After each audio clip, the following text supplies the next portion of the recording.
to all faculties and the students. I am Vidita Patel, lecturer in IT department at Parul University. As all of you know that we at Parul University always bring something that is informative and the increase your knowledge. And we also help you to understand real world business.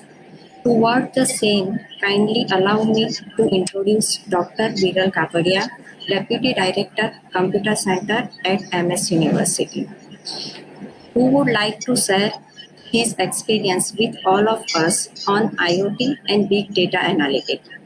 Sir has 14-year teaching experience. He is awarded with 3 awards. Sir has also guided many PhD students in his entire career. He is also worked on the project which is funded by the MHRD. Sir has published many books as well as the research paper. He will share his view on the next 50 to 55 minutes on IoT and big data analytics. Hope you will find it interesting as well as informative.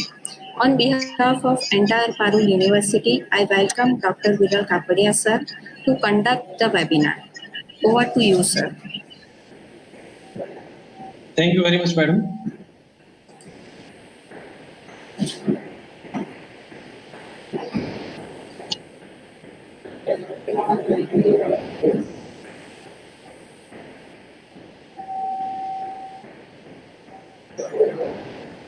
Good afternoon, all. Let us start with the most emerging topics, that is IoT and big data analytics. The research area on which I work is basically machine learning, edge-based computing, optimization of software complexities, Internet of Things, augmenting of the data structures, and reducing complexities of NP hard problems.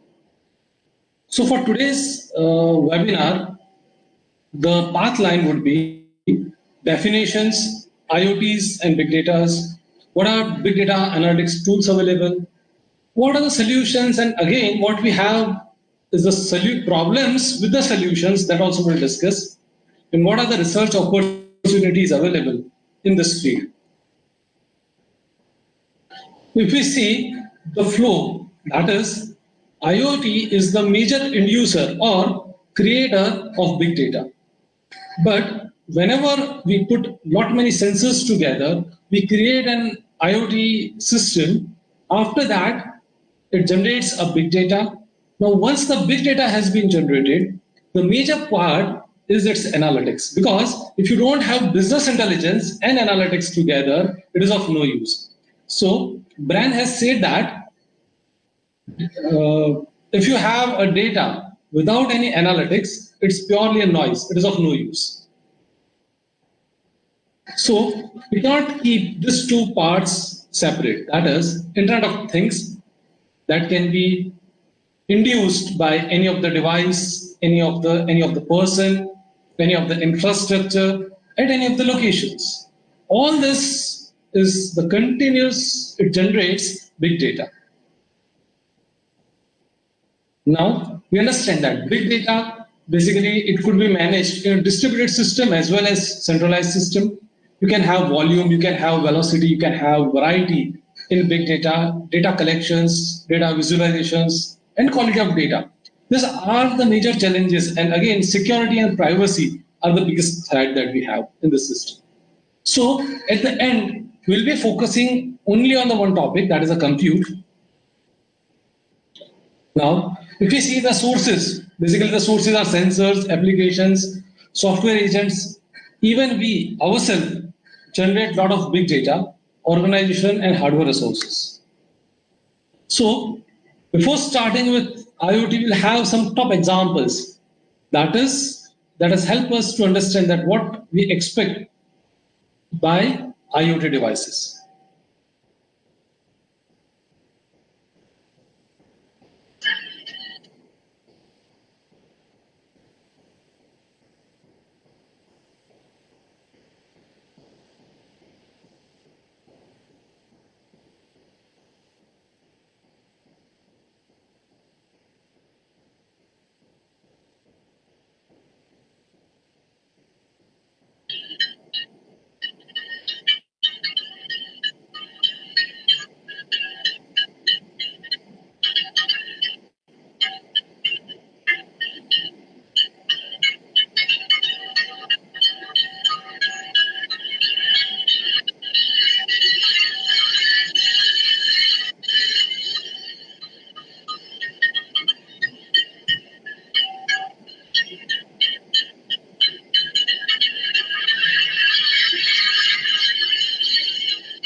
So we have seen the examples of IoT devices. Now in this example, what was termed is IoT has infinite opportunities.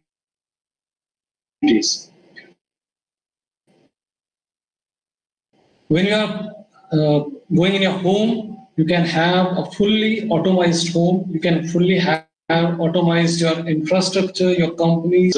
So, and sky is the limit over here. Now we'll see what is an IoT stack. So basically, when we start IoT, we require input to the controller. So sensors are deployed, and that sensors are now going to give all the signals or the informations to a controller. Basically, you can use Arduino as the controller or Raspberry Pi or Intel board. Options is yours. Once this thing has happened, your information or your data is reached to the controller, you can now move to the hardware interface layer that happens between the handshake or the communication. Now, that communication could be serial also, it could be parallel also, it could be I2C also, it can be USB also, and it could be through routers also. Once that communication has been started, you can use various opportunities. That is, you can use Bluetooth, Wi-Fi, or Zigbee network. Now, the most important part over here is the protocol we use. We use HTTP protocol or HTTPS protocol when we use this information to transmit in the internet. But this is not an internet. We should make the difference between them. It does not. These controllers are very small in memory. They may have 256 KB memory. They may have 512 KB memory, maximum 1 MB, 2 MB, 3 MB, or you can have at max 64 MB memory. So it has to be optimized. So you need to have a separate protocols for it. So COAP and MQTT are the most preferable protocols used for IoT communication. And once it has been done, then that data could be transmitted through this protocol to the visual layer or the user experience layer, and where the software analytics can be performed. So this is basically an IoT stack. We all know that the applications of IoT does not have any limits. You can have smart homes, you can have smart cities, energy management, you can have wearables, you can have home appliances, agricultural use, automated cars, smart manufacturing, smart transportation, smart children management, smart healthcare. Everything is possible through IoT. You know that nowadays having an IoT devices in your home, it's a very routine task. You can have the smoke alarms, you can have thermostat sensors, you can have your PCs, your tablets, and lot many sensors that you can use. Now, Internet of Things is also applicable in a lot of things in research, in care, emergency treatments, medical information, and its data processing. So, can you imagine that importance of healthcare and IoT devices has been reached to a next extreme, where a time was there when the nurse and the doctors need to visit personally to the patient and view its health. Nowadays, from IoT is gaining more and more popularity, and you might have heard that major of the foreign countries are doing research on developing IoT tools so that in the pandemic like COVID-19 also, when a patient is at hospital and he is in isolation, then also his care can be taken off by the doctor as well as the nurses. So whatever things are to be supplied to him, either it's a medicine or it is the documentation or that temperature and all other things that are to be measured. Nowadays, many of the hospitals in foreign countries are doing it totally through IoT devices. Wearing the handband, your blood pressure measurement, and lot many things are going on nowadays. Now, knowledge-based system in medical field has a bigger importance today. So nowadays, students or parents, as they are having that online education, same way the doctors are also giving online treatment. So you can imagine where you don't need to take stand in a queue to a doctor. They'll just give you an appointment online. You are being monitored online. Again, not only visual, you need to wear some devices. It will take your temperature, it will take your blood pressure, your sugar level, all that things will be measured and it will be directly transmitted to a doctor. And your doctor will evaluate all that sort of things and then he'll be able to diagnose your disease. You can have ECG, you can have blood pressure sensor, you can have ambient sensor. Even nowadays, people are wearing sensors to identify that whether the sleep was adequate or not, or there is more stress, low level of stress, what kind of changes needs to be done in the lifestyle of a person. For learning all this sort of things, now IoT devices are used. We have precision of farming, agricultural drones are there. You can have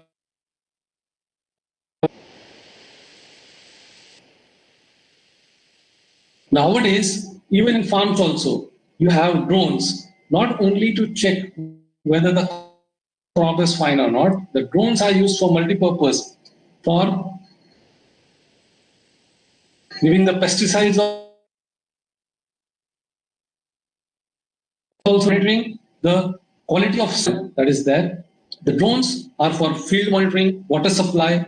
They do lot many things. And again, that data is now transmitted to the cloud, and cloud has not many opportunity to process that data and then analyze it and give you some important feedbacks. So even when the farming is going on, livestock management is also possible. So if someone asks you that, what is that? Well, who is more important, either big data or IoT? So you can see that every minute, 204 million emails are generated. Now, it's purely big data. 12 million RFID tags were sold in 2011. And by 2021, it is expected to be 259 billion. It's IoT devices. The amount of devices are increasing. It is expected that data and IoT, both things are growing so high, so definitely it is going to have a big market. So basically, a big data starts with data collection, data processing, data analytics, and its execution, the most important part. Because if you do analytics, and again the feedback of that analytics is not reached to the device, so it is not going to improve. So if we see this jargons, that is Internet of Things, big data, cloud computing, all these three things works together with hand in hand. So if I say I want to work on IoT, I'm generating big data, I need to have knowledge about big data to manage the things. Again, that information for reliability and communication, I need to go with cloud computing. So I need to also have information of cloud computing. So basically these three things they work together. Now, what we shape it in tomorrow's world, I'll just show you a small video of a product that is making a difference between success and a failure. So you can understand that what I'm trying to say.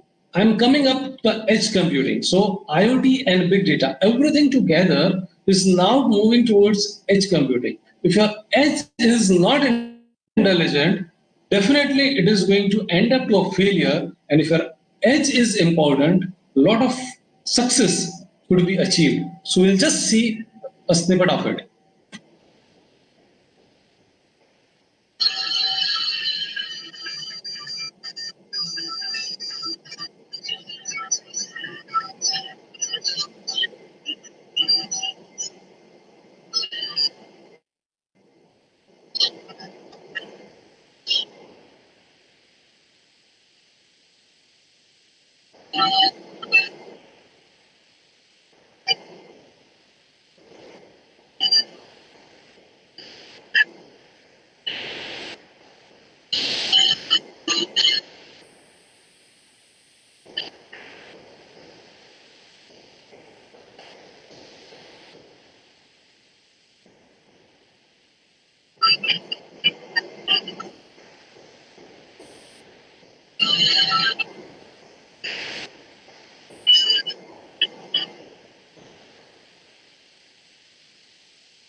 So in the given video, we can analyze that if we think that everything is to be kept on the cloud and our servers are always going to keep on computing, so there where the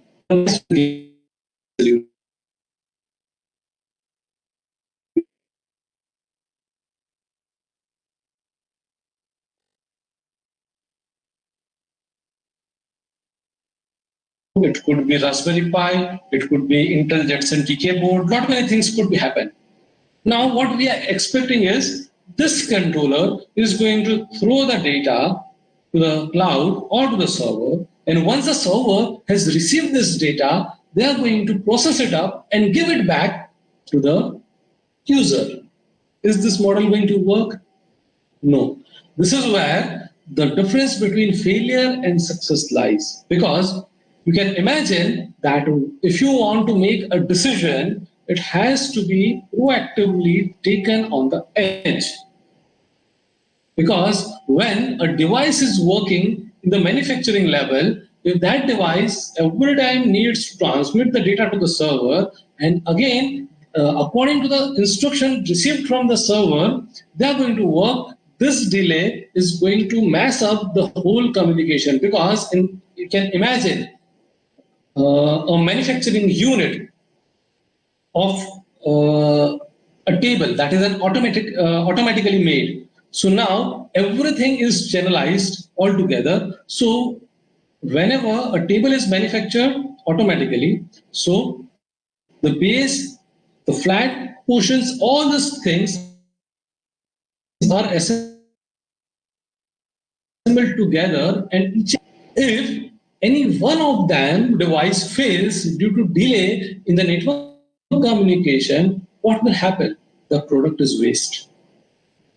So this is where the difference. So the end part, the edge of IoT needs to have a good level of computing environment. So now we go with a solution that is a fusion, interdisciplinary fusion. That is, you can have ubiquitous connectivity, you can connect anything, anywhere, anytime. Pervasive reality, that is getting connected from the real world and trying to analyze that what is the real requirement, and ambient intelligence. So runtime intelligence is more important. That is, if I am walking and all of a sudden a situation changes, I need to react it very quickly. This ambient intelligence, you'll also find that the Google self-driving car or any other self-driving car are not success right now. The reason is reliability of IoT devices are not so good. So we need to work on good compute and good reliability to get a self-driving car in the market, so that the ambient intelligence is also to be incorporated. If you think that the sensors are taking the data, throwing to the controller, and controller throws it to the server, and server will give the direction, that kind of ubiquitous connectivity is never possible in real environment. So now I come to the streaming part. So whenever data has been collected, it has to be streamed somewhere. Now where to stream, why to stream, and what to stream, it's very important. So if we categorize the data analytics of IoT data, we can put it into 4 parts. One is streaming analysis, another is spatial analytics, then time series analytics, and prescriptive analysis. So now we start with streaming analysis. So streaming analysis is very important because it uses the real data. So whatever sensors are listening or they are capturing, it is being transmitted without any delay. That is known as streaming analysis.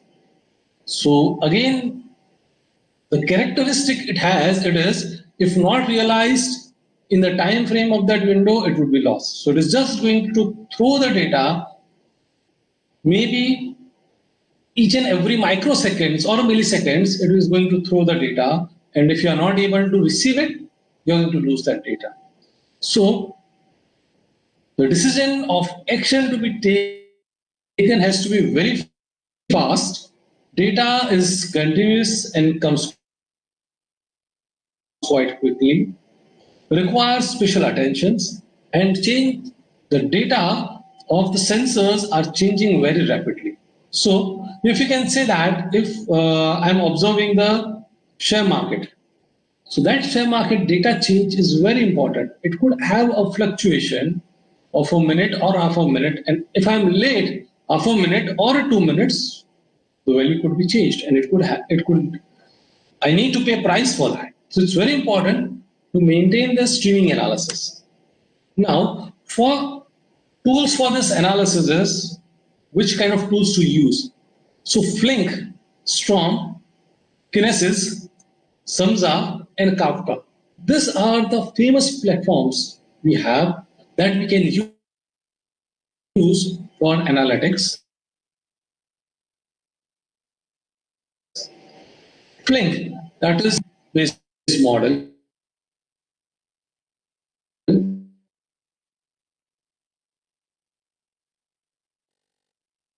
Integrated with open source environment, Scala, Python, and SQL-like queries. So APIs are basically the major use of Flink infrastructure is with Java and Python.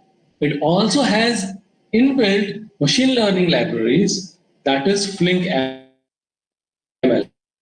So what you can do is, if you have an IoT device and at that time you need to decide that I am going to stream the data, so I can use Flink. You can stream the data on the Flink platform. It has a library that is Flink ML, and you can perform a lot many machine learning operations on it. Another is Apache Storm.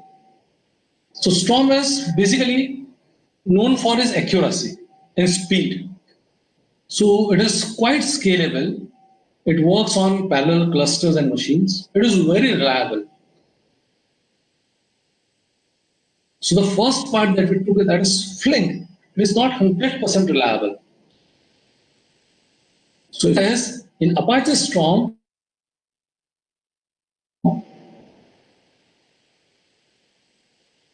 it says that every tuple of data to be processed.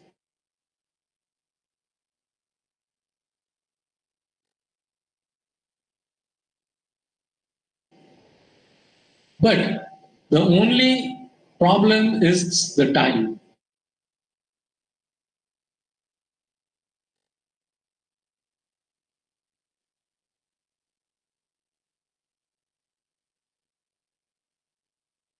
It is very accurate, real-time analytics, and numerous other applications also. Now we'll go to MapReduce. We use MapReduce. It is again, sometimes it is using reduce it snapshot and restores the processor state whenever there is a failure. So it is quite fault tolerant. So it works with Yarn, that is a machine cluster. It is scalable and it is reliable. But as the reliability increases, data reliability is low, but the processing speed is very high and fault tolerance is very high. So you can imagine that when you require a server that should never go down, it should always respond. So it is going to be Samsung. But the data reliability is not sure. Now you have Apache Kafka. So it's quite reliable. It replicates your data so that you never lose your data on failure. It is super scalable. It works on distributed systems. So whenever there is a problem say, if I imagine a cloud server or a Kafka server, where right now there are 2,000 users and all of a sudden 5,000 users are coming. So automatically it will create the replica of the instances and the load balancer will manage it up. You won't be able to realize that how it has managed, but it is quite scalable, super scalable. It has high performance for both for publishing and subscribing. That is request and response in the regular term. It delivers very high throughput and it has a high terabytes of stored messages. It is quite durable. That is, you can have a fault tolerant system, you can have many disks, you can have many layers, replicas, as we have in the distributed system. But the only disadvantage we have, the speed is very low. Because maintaining such scalability and performance definitely reduces the speed.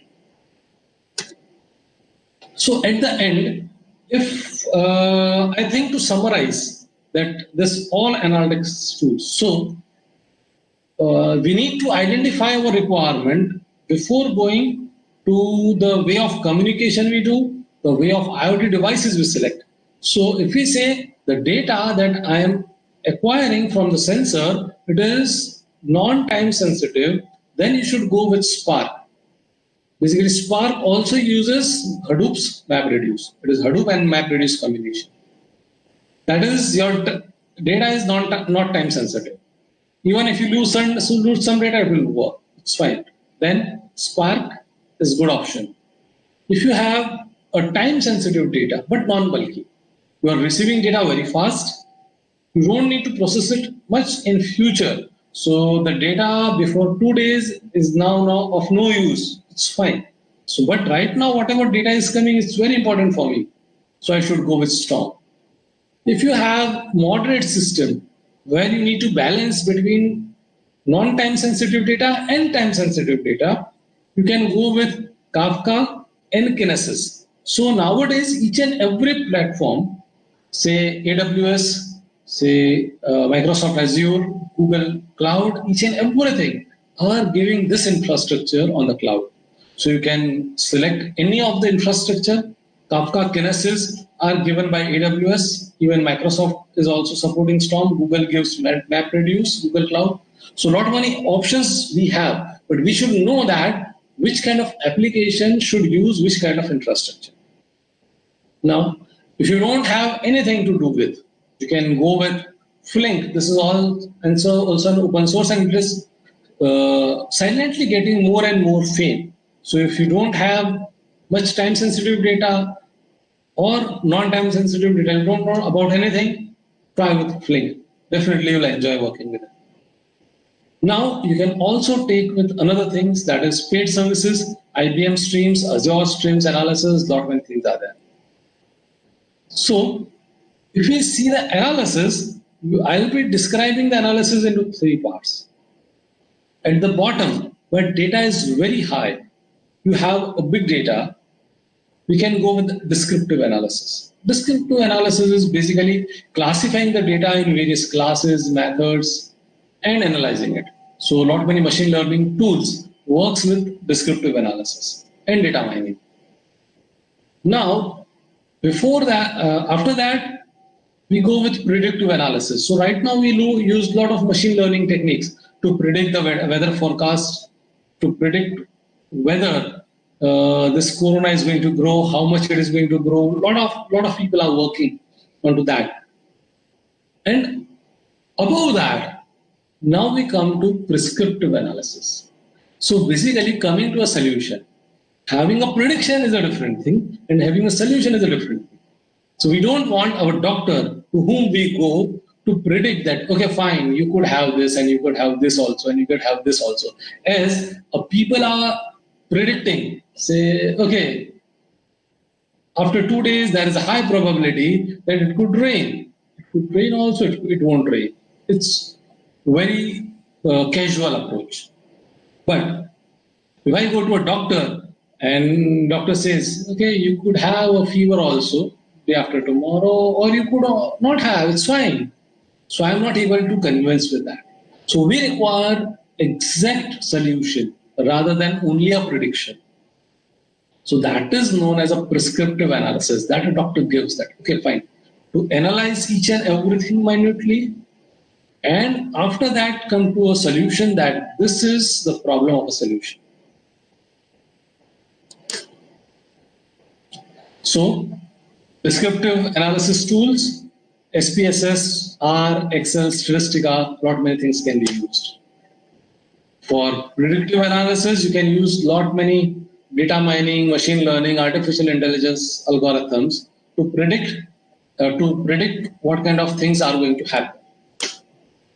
And for prescriptive analysis, everything that you have in your pockets are to be combined together. So IoT, big data, machine learning, AI, deep learning, statistical modeling, data mining, everything combined together can give me a predictive analysis. And for predictive analysis, there are a lot many tools. I'll just name few out of them. It is Dataiku. You can have RapidMiner. You can have Statistica. You can have Oracle Data Mining, ODM. You can have Hive. You can have Kening. You can have Alpine Chorus. And lot many things are there. You can have Google Cloud Prediction API. You can have Microsoft R. You can have Miner Suits. Lot many tools can be used out of this.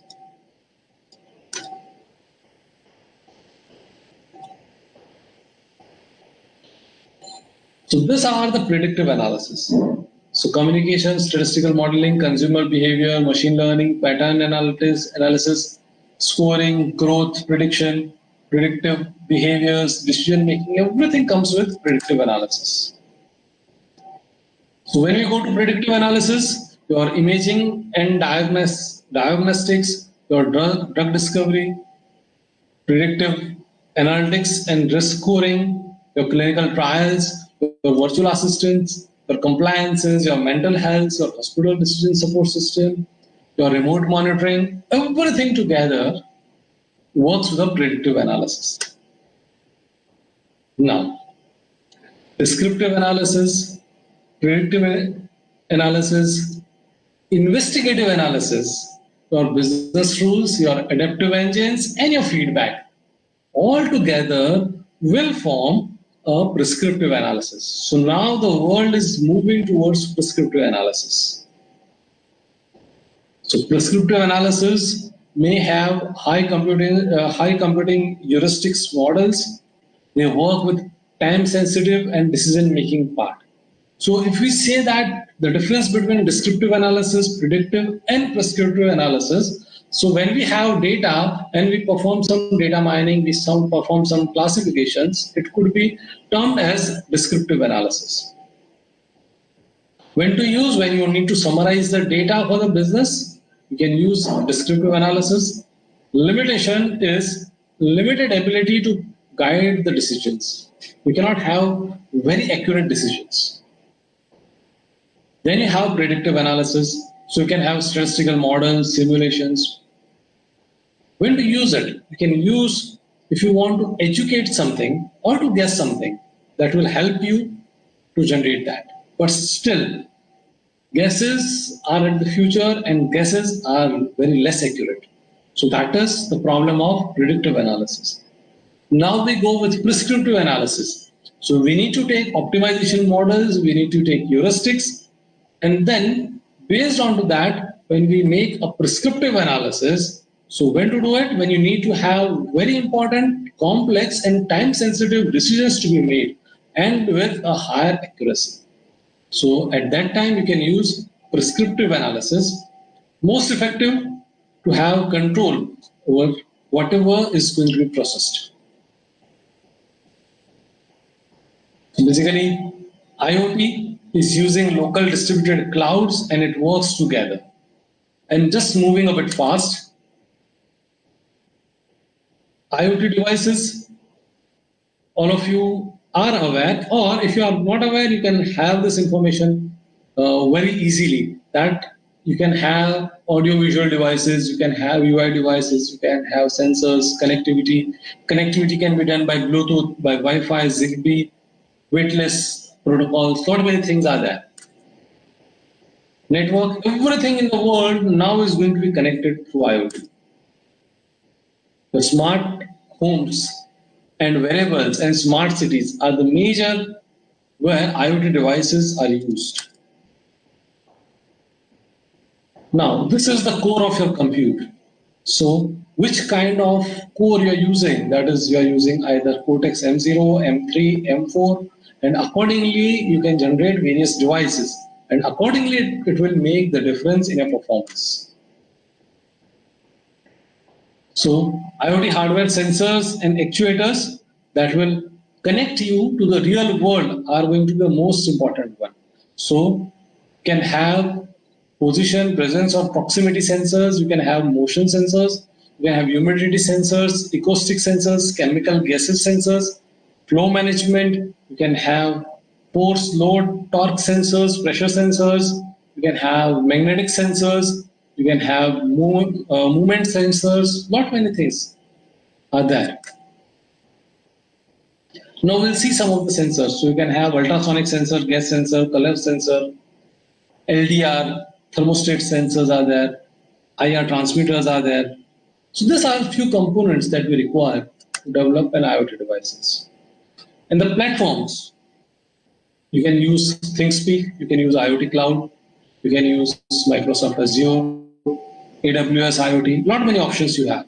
And for students, the major advantage is that IoT, all this, for students, these things are free. So if you want to test something on ThinkSpeak or Azure or AWS, for initial, not many credits is given for the students to learn that. So the first thing you can do when you make an IoT device, try to transmit it and store the information on the cloud and try to process it. So AWS is giving a lot of free credits. Even Microsoft Azure is also giving a lot of free credits, so you can use anything out of them. Now, if you want to create an IoT devices, we could require an Arduino board, ESP8266, LM sensors, vibrator sensors, fire sensor, and few jumpers. These are few connections that we make. You can use any of the languages, either Java, PHP, Python, JavaScript, assembly languages, SAS, MATLAB, C, CUDA, PLSQL, lot many things, Delphi are supported. These are the few steps. Right now, I am not going to discuss the code due to lack of time. Otherwise, I'll be missing out a few points. So our ongoing research is on air quality monitoring using edge computing. So right now, in today's era, we know that pollution is the biggest problem, and the dust, the toxic environment, and nasal irritations, central nervous systems are disturbed, and asthma problems. Not many things are taking place in the cities today. So the major challenges are design architectures, naming and authentication of the devices, low power consumption of sensors and their memory management, selection of controller boards, and deployment of the sensors are there. So this is the design architecture that we have designed. Basically, what we take it as, we take various sensors. So array of sensors are there, that is known as P1, that we discussed previously. Now we take ESP8266, that is Node MCU, and with that Node MCU, we use 802.11 and MQTT protocol to communicate to the MQTT broker and store the information on the server. Now, we also perform a fog computing in between using Raspberry Pi and Jetson DK board. So there is a fog computing concept where you are not on the edge and not on the backend, that is totally on the server. In between, there is a small computing device that could be a Raspberry Pi, that could be the Jetson TK board, or any other device that helps you for intermediate processing. So this is the architecture.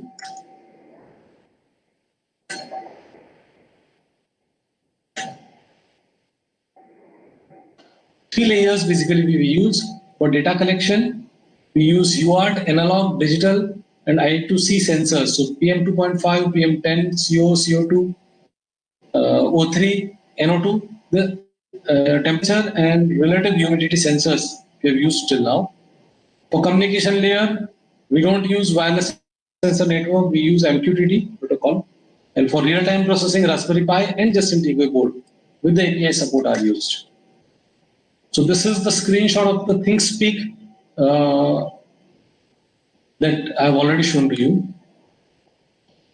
Now, quality of service will also matter. So we need to also configure the quality of service level. So on the QoS 0 level, the accuracy is going to be low, but the speed is going to be high. As you increase the QoS level, the accuracy is going to increase. The same way, reliability is going to decrease. So this is a small Android app that communicates with MQTT protocol and then puts the data on ThinkSpeak and continuously monitors the pollution level. Now, Brain has told us that without analytics, big data is just a noise, and it's very true. So, in big data, there are a few challenges. That is form factor, designing of that chip that we put it as a form factor, which kind of protocols and the standards are to be used. That's more important. Low power consumption devices are to be created, data processing is to be done, reliability and lifespan of that device, privacy and security. These are the major things that we face in IoT. Now, right now, I am focusing on data processing.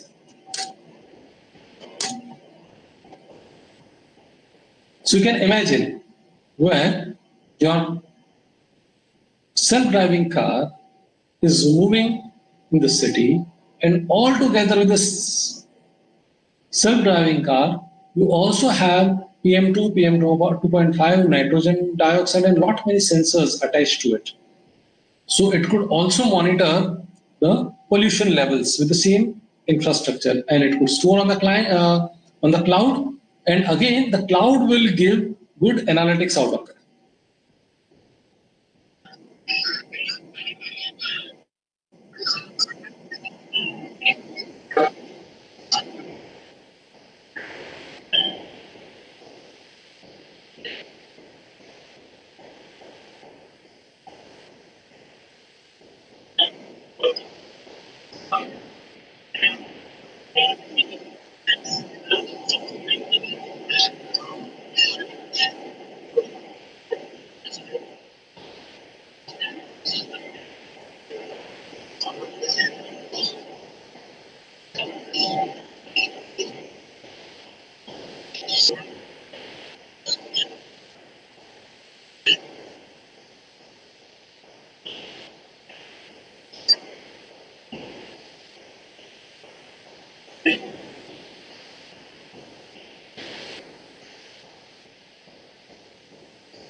So now we have seen the problem. The problem was the IoT devices are not capable enough to make the decisions on their own and act instantly. So the delay of taking the decision, putting it, storing onto the server or any other device, and again getting the response. And if this communication is broken up, definitely we'll have a lot of this kind of troubles that we face with self-driving cars.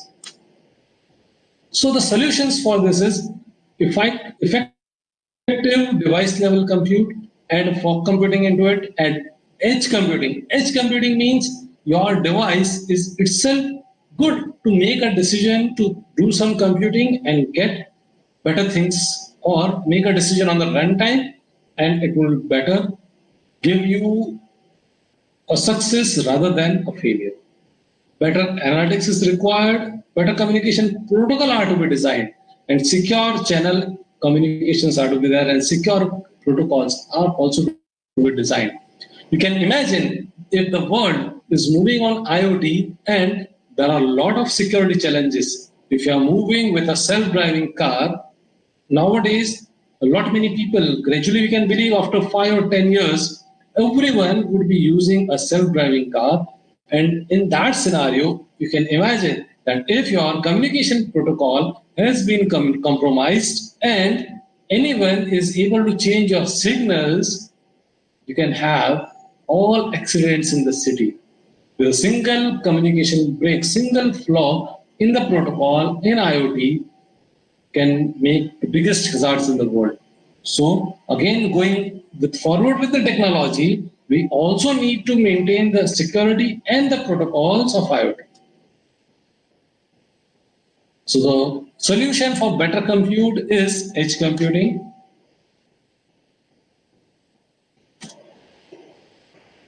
How to do that?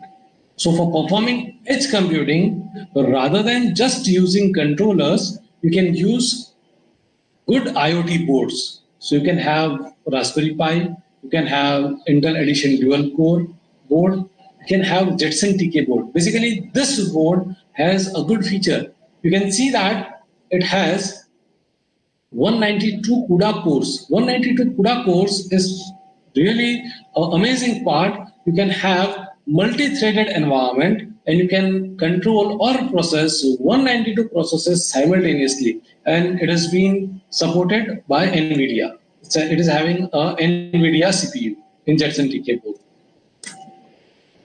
So the basic solution that I'm proposing is decentralizing the processing from the servers at the server level, at the fog level, as well at the edge level. That is, right now we have a different environment. You have RAM, you have controller, you have ALU, you have cache. Now, rather than that, when we go to GPU, that is a graphic processing unit, why you get a better experience with GPU? When you have a graphics processing unit with you, you have better gaming experience because in gaming delays are very less. The same thing in IoT also we require very less delay, and hence we should move on to GPGPU, that is general purpose graphic processing unit, that has this kind of architecture where you have small control units, small memory, and array of processors. So now you can create a block, multi-threading CUDA blocks as per your requirement. You can have blocks of 2 models, 4 models. It's up to you. And the programming is also very simple. You can use MATLAB for going with it. The coding is also quite simple. What basically happens is whenever instruction comes to CPU, we are going to move it in GPU. From GPU, it is going to be processed by the GPU processor in a vector. And once the vector processing has been done, again it is being loaded back to the main CPU to give output to the user. This is a small snippet of a CUDA code where we perform vector processing. So basically what we do is we create a thread. Then rather than using malloc, malloc is basically allocating memory in our local memory. So rather than malloc, I go with CUDA malloc. From CUDA malloc, I can move to graphics processor, and then I can decide that that memory is to be allocated to which instance of the processor, and accordingly I can perform memory copy. Once the processing has been done, vector processing has been done parallelly, again the output I can move to the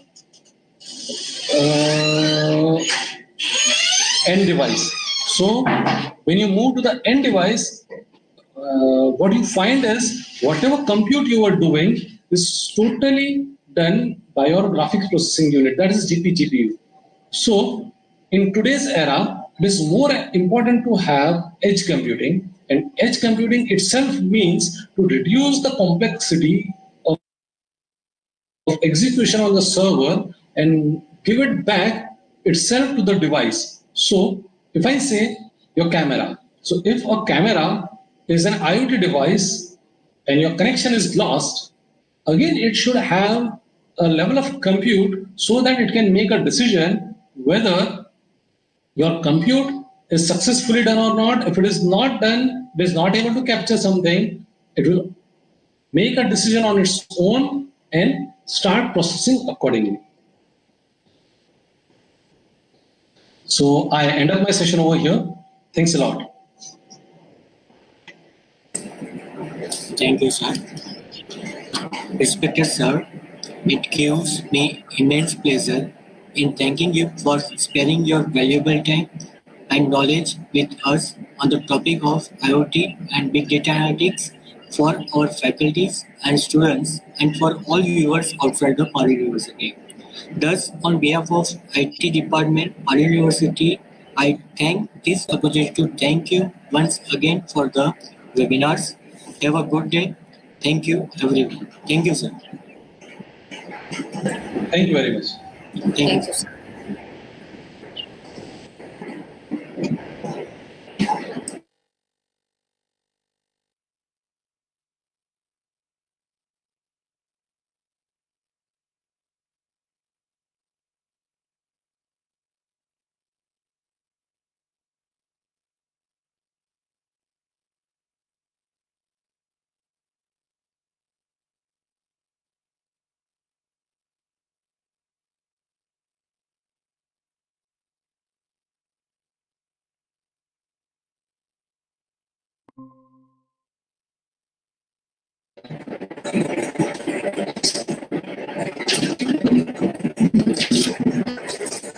Yes, sir.